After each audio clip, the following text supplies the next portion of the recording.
जो भारत के आज तक के इतिहास का सबसे मुश्किल समय है। 1947 में हम आज़ाद हुए, वो तो ठीक है, आज़ाद हुए, पर आज़ाद होना घटना नहीं है, एक प्रक्रिया है, एक प्रोसेस है, लंबा प्रोसेस है जो कई साल चलता है। और वो कई साल यूं ही नहीं निकलते हैं, उसको निकालने के लिए बहुत बहुत लोगों को बहुत कुर्बानियां देनी पड़ती हैं। अंग्रेज 1942-43 से ही भड़काने में लगे हैं कि रियासतों के राजाओं की मर्जी है कि भारत का हिस्सा बनना चाहें, पाकिस्तान का हिस्सा बनना चाहें या आज़ाद रहना चाहें। और जो भारत आज आप देख रहे हैं वो भारत ऐसा नहीं था। ये सूरत भी आज़ाद ना होता अगर पटेल ना होते तो। ये सूरत, इसी सूरत की बात कर रहा हूँ। मुझे नहीं पता कि ये जगह सूरत जिले में आती है नहीं, पर मैं सूरत की बात कर रहा हूँ। उस समय के भारत में अंग्रेजों का भारत तो एक हिस्सा था, 50 से 60% समझ लीजिए, जिसको आज हम भारत कहते हैं। उसका मुश्किल से 55 से 60% हिस्सा अंग्रेजों के हाथ में था। 40% हिस्सा ऐसा था जो रियासतों के पास था, राजाओं के पास था। उन राजाओं को अंग्रेजों ने गारंटी दी हुई थी कि अगर तुम पर किसी ने हमला किया या अंदर से विद्रोह हुआ तो हम बचाएंगे तुम्हें। इसे बोलते प्रोटेक्टरेट, कि तुम हमारे प्रोटेक्टरेट हो, हम तुम्हें बचाएंगे, लेकिन राजा तुम रहोगे, सुरक्षा हम देंगे, इसके बदले हमें इतना पैसा देते रहो तो हम तुम परेशान नहीं करेंगे। और अब अंग्रेज कह रहे हैं कि हम तो छोड़ देंगे, रियासतों का रियासतें खुद जाने। फिर कुछ इलाके फ्रांस के हाथ में थे। पौंडीचेरी जिसको हम कहते हैं आजकल, माहे है, कराईकल है, यनम है, चंद्रनगर जो पश्चिम बंगाल का हिस्सा है, ये सब फ्रांस के हाथ में था। पुर्तगाल के इलाके थे, आपका पड़ोस का इलाका दमन, दीव, दादरा नगर हवेली, गोवा, ये सब पुर्तगाल के पास थे। ये कैसे मिलेंगे भारत को? और रियासतों में से कई रियासतें मन बना चुकी हैं कि हम तो भारत का हिस्सा नहीं बनेंगे भाई। कुछ भारत के भूगोल में होके कह रहे कि पाकिस्तान का हिस्सा बनेंगे। जूनागढ़ आपका पड़ोस का, हैदराबाद सबसे बड़ी रियासत, जिसके कुछ हिस्से आजकल तमिलनाडु में है, कुछ हिस्से तेलंगाना में है, कुछ हिस्से कर्नाटक में है, कुछ महाराष्ट्र में है। इतनी बड़ी रियासत थी, देश की सबसे बड़ी रियासत। उसका निजाम कह रहा है कि हम तो आज़ाद रहेंगे क्योंकि पाकिस्तान ने उसे सपोर्ट किया कि हम साथ देंगे तुम्हारा। उधर कश्मीर तो बॉर्डर पे है, फिर भी एक संभावना बनती थी कि पाकिस्तान का हिस्सा बनेगा, भारत का बनेगा। पर हैदराबाद कैसे सोच सकता था? 562 के आसपास रियासतें हैं।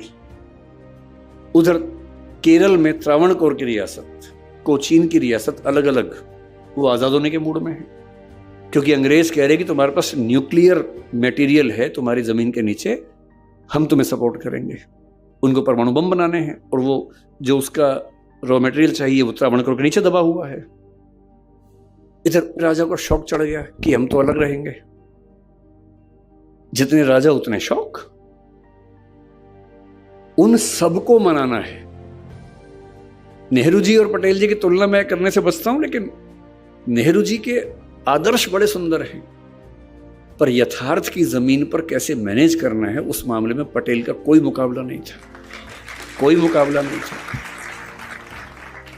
और महात्मा गांधी ने खुद कहा है कि यह काम इस देश में एक ही इंसान कर सकता था और वो थे सरदार वल्लभ भाई पटेल, कोई और कर नहीं सकता था। और इसलिए 1947 में एक मंत्रालय बनाया गया जिसको स्टेट, मतलब रियासती मंत्रालय हिंदी में बोल देते हैं। वो एक एडिशनल मिनिस्ट्री दी गई पटेल को। वीपी मेनन उससे सचिव बने, सेक्रेटरी बने। और इनका काम क्या था? भारत को एक करना है। जो 19वीं सेंचुरी में इटली में मैजनी, गैरिबाल्डी और कैवूर ने किया था, जो 19वीं सेंचुरी के अंतिम हिस्से में बिस्मार्क ने जर्मनी में किया, जर्मन भाषी लोगों को थोड़ा डेनमार्क से लिया, थोड़ा अलग से लिया, थोड़ा प्रशा से बात करके लिया और किसी तरह से जर्मनी को बना दिया जर्मनी। ठीक वैसा ही जो 1776 के आसपास जॉर्ज वॉशिंगटन ने अमेरिका के 13 राज्यों को मिलाकर अमेरिका बनाया था।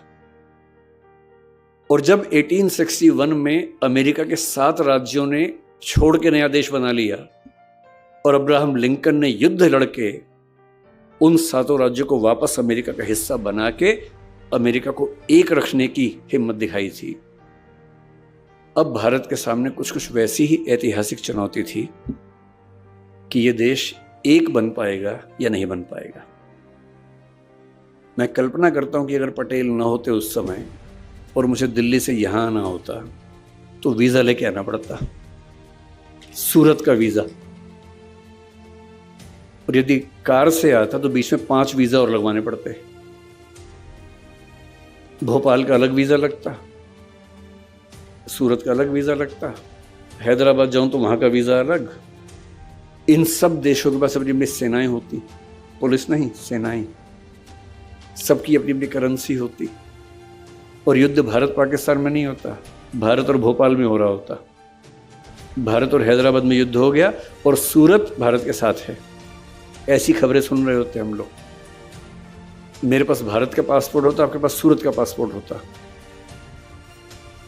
अगर वो नौबत नहीं आई है और आप कश्मीर से कन्याकुमारी बेधड़क घूम सकते हैं, तो इसके लिए जो प्रैक्टिकल विजडम थी ना कि कैसे मनाना है, प्यार से मनाना है, चाबुक भी रखना है साथ में, लेकिन मनाना प्यार से है। अलग अलग राजा को अलग अलग प्रपोजल देके, प्रलोभन देके, डॉक्यूमेंट अलग अलग बना के जोड़ना है। बड़े राजाओं को ये ना लगे कि छोटे राजा के बराबर कैसे मान लिया हमें, तो उनको संविधान में प्रमुख पद राज्य प्रमुख का अलग से बना के देना है, वो सब करना है। और 562 में से 559 में केवल बातचीत से कोई समाधान कर ले, इसको 99.9% रिजल्ट कहते हैं। 562 में 559 को बिना एक भी लाठी मारे समझा देना कि भारत का हिस्सा बन जाओ, और बाकी 3 में से 2 को पता भी ना चले क्या हुआ। जूनागढ़ और हैदराबाद आज तक परेशान हैं। हैदराबाद में क्या हुआ, 1 साल के स्टैंड स्टिल एग्रीमेंट के बाद जब पटेल समझ गए कि मामला नहीं सुलझेगा, कहते हैं कि नेहरू जी की भी सहमति लिए बिना, आमतौर पर उनमें सहमति रहती थी हर मामले में, इस मामले में कहते हैं कि थोड़ी तकरार हुई। तकरारें होती थी, होनी भी चाहिए भाई। 2 लोग एकदम एक से सोचेंगे तो फिर 2 क्यों हैं, एक ही काफी है। 2 पॉइंट ऑफ व्यू हैं तभी तो 2 लोग हैं। 2 लोग कमरे के अंदर झगड़ा करें, फिर एक बिंदु पर आए, बाहर निकल के वही काम करें। यही होता है इलेक्शन, और यही होती है मंत्रिमंडल की नीति। और सेना को घुसा दिया हैदराबाद के अंदर। 3 दिन का काम था, काम खत्म हुआ। और जब तक सिक्योरिटी काउंसिल में पहुंचे नवाब साहब, निजाम साहब, तो पटेल ने कहा नहीं, सेना नहीं गई थी, पुलिस गई थी, पुलिस एक्शन था भाई। और तब तक हैदराबाद भारत का हिस्सा हो चुका था कि जहां बातचीत से काम नहीं बनेगा वहां लाठी का इस्तेमाल भी करेंगे। लेकिन देश को एक करने का उद्देश्य छोटी मोटी नीतियों से कि हिंसा अहिंसा, ये सेकेंडरी बात है। पहली बात है कि देश एक है तो हम हैं, वरना वो सब बेमानी बातें हैं। जिस लक्षद्वीप में प्रधानमंत्री कुछ दिन पहले गए और जिसको लेके मालदीव्स बहुत परेशान हो गया, आपको आश्चर्य होगा कि वो आज भारत में क्यों है। इसकी अकेली वजह है कि सरदार पटेल को ध्यान आ गया कि पाकिस्तान की नीयत खराब हो सकती है। उस समय तो लक्षद्वीप, क्योंकि वहां ट्राइबल लोग रहते हैं, उनको न भारत पता था न पाकिस्तान पता था। बस ये था कि वो जिस लोकेशन पे है, उस लोकेशन पे अगर पाकिस्तान होता तो भारत के लिए खतरा हमेशा बन जाता। और उसके पास तर्क था कि भाई लक्षद्वीप के 90% से ऊपर लोग, बल्कि 99 के आसपास मुसलमान लोग हैं, तो हमारा होना चाहिए। सरदार पटेल ने भांप लिया कि इनके दिमाग में क्या चल रहा होगा। तुरंत नौसेना को आदेश दिया कि जाके कब्जा करो। सेना गई, तिरंगा झंडा गाड़ा और दूर देखा पाकिस्तान के जहाज आ रहे थे, पर तिरंगा देख के लौट गए।